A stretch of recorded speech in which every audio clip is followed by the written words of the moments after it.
Welcome back to Pathways into Darkness. Today we're playing the next mission, But They're Hungry. The last mission we played was They May Be Slow. The names of these two levels go together. They may be slow, but they're hungry. Now, are they talking about the headless being hungry? Who knows? Let me know what you think. In this mission, we have the Phantasms are the new enemies, and we'll need the blue crystals in order to kill them. So you can imagine in this level below that if you hadn't grabbed the blue crystal, you'd have been in trouble, because there's no way you can get by this phantasm. This map has two separate sections. This left section goes around this way. This right section goes around this way, all the way to this ladder. So we ended on the right side and we're going up this side because we want to talk to this dead solar up here, because I want to show you guys everything. Normally when you come down, you have to come down on the left side, because whatever way you go up, the door is going to close behind you. So if you go up on the right side, this door is going to lock behind me. Here's what the official hint book says. There are two completely separate sections to this level, and the only way from one to another is through the level above and below. However, be warned, the door to the ladder you enter from will lock behind you. This means that later, when you have to come back down, you will have to take the other route. The draft for the official hint book adds in, if you are low on ammo, you might want to clear the other side of this level before going on to Evil Phantasms Must Die. Perhaps this level changed before the release. Evil Phantasms Must Die is the next level that we'll be playing. We are actually not going to come back down the other side because there's another portal we can take that will skip all this. You can also go through this secret room, which is a portal I showed you in the last mission, which goes down to here, if you remember that one. So technically you could go up on the right side, come down that portal, but there's also another portal that comes down and another secret that's going to be faster. So we are not going to end up clearing the other side in this playthrough. Alright, so how about we let this phantasm kill us, just so you can see what the phantasm does. He's right over here. You can see we can't shoot him, it doesn't hurt him. And he just kind of screams at us and hurts us. Then if we use our blue crystal on him, you know, he freezes.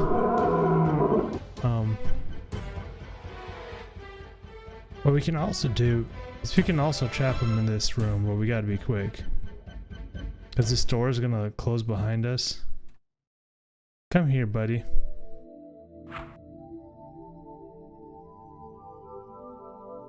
Oops, I didn't mean to go down the ladder.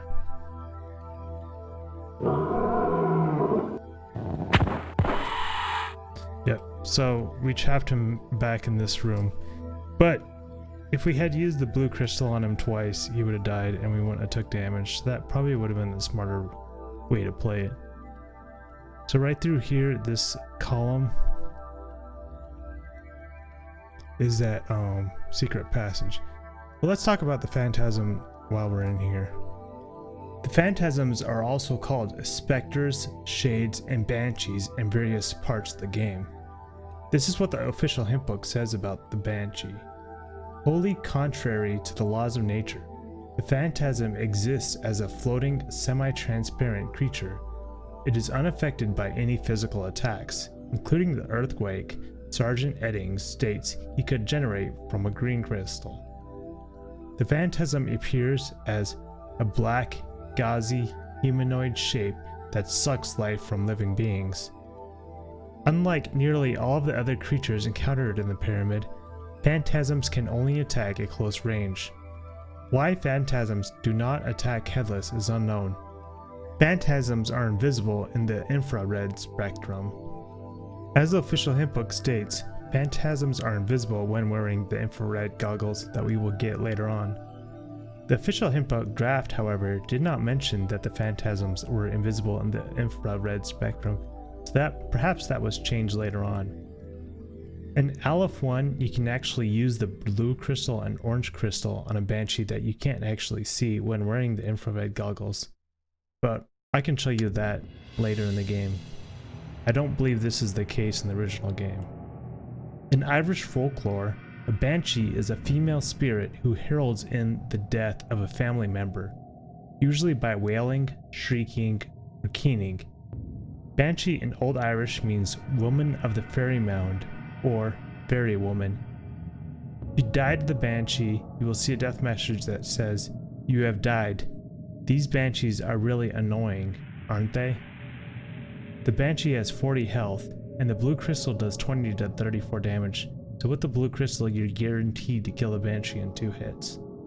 The Banshee does 25 to 29 damage, which is pretty significant, especially when we only have 8 health. They'll kill us in just a few hits. Now this is a quick one to get through this level, and then we'll talk to that German at the end. Basically, we're just playing through like half a level, so it's pretty quick. How did he not die? I must have missed him. Alright, we're hurting, so let's go back in this back in this back room, and we'll just rest in here in this corner. Just retreat a little bit. Okay. We're gonna just use our gun throughout this whole level, just because we might stab this headless though. How did he die in 3 hits? Oh well. So around this room to the right here, is some additional ammo.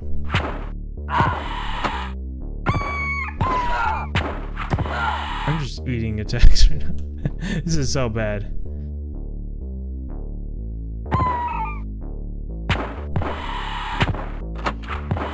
Oh, of course I'm reloading. I'm just gonna take all the hits today, I guess, guys. Well, let's rest right here.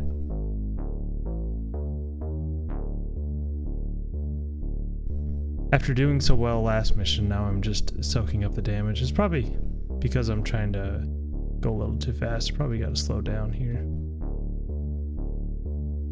I thought they were too hard, so it's not like it matters that much. I like it when they hit each other.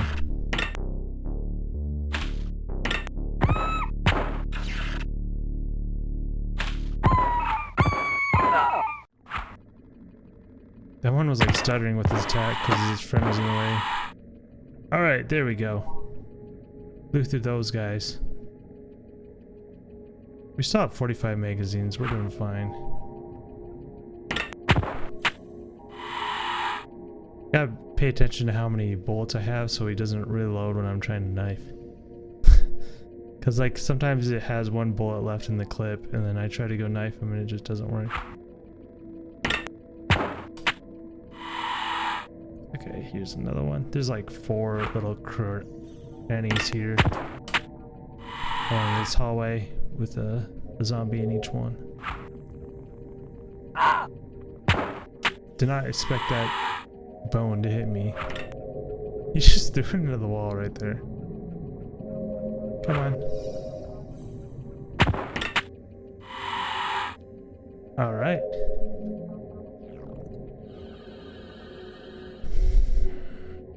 Around the corner, we're almost already at the end of the level. It's gonna be a real quick one.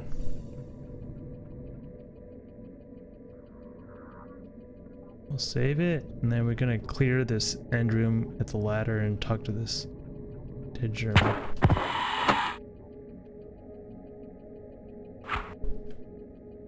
We'll talk to the German in a minute. So there's the ladder. We're gonna talk to this German, collect his stuff, and then we'll save it, and that'll be it. So let's see what he has. So this guy does not have a gun, which makes you wonder if there was a like spare gun on the map in lock and load. So it makes you wonder if maybe he left his gun at a lower floor or something. So he can't really see how he died. So from his just his body. So let's have a chat with him. Well, first I gotta put on the yellow crystal. I want to chat with him.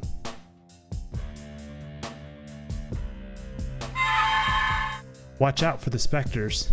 They're everywhere. If you say specter, I mean, it probably isn't that obvious since he's already on it, but he'll say the same dialogue. He'll say the intro again. But he also responds to Phantasm. I hate those translucent things. Run from them. It's all you can do. And again, as he said on the Spectre, right? I'll just show you again. He said they're the famous "they're everywhere" line. I guess I didn't mention that, but all right. What's your name? I don't have a name. Not anymore. What do you mean anymore? Names don't matter now. Apparently he thinks because he's dead, names don't matter, which is fair enough. Talk about his death. I was running from a specter when I met 3 of those ghastly zombie creatures. They surrounded me and clubbed me with their bones. Interesting. Let's ask him about the zombies. I much preferred the headless things, which stopped spitting at you when you shot them. The only way to stop a zombie is to kill it. So I think they're hinting at the game that you can stun headless when you attack them when they're in the middle of attack, but you can't do that with zombies. I'm pretty sure that's right. I know you can stun the headless. I'm not 100% sure about the zombies, so let's ask him about dodging. It was really easy to dodge the zombie bones. If you had space to move around, I was trapped. And like the hit, I don't know, the area of the hit detection area or whatever for the bones is much smaller than the zombies attack. So I think that's why he's kind of giving you another hint that it's easier to dodge the zombies than the headless. But, you know, my dodging skills has been pretty weak today. So I guess you really didn't get to see that. That's about the headless. We are all covered with their green goo by the time we got this far. It smelled revolting. So we learned another thing is the zombies spit attacks smell quite a bit. They're probably like kind of toxic, which would make sense. Alright, well that's it for this video. I hope you guys enjoyed it, and I'll see you guys next time on Evil Phantasms Must Die.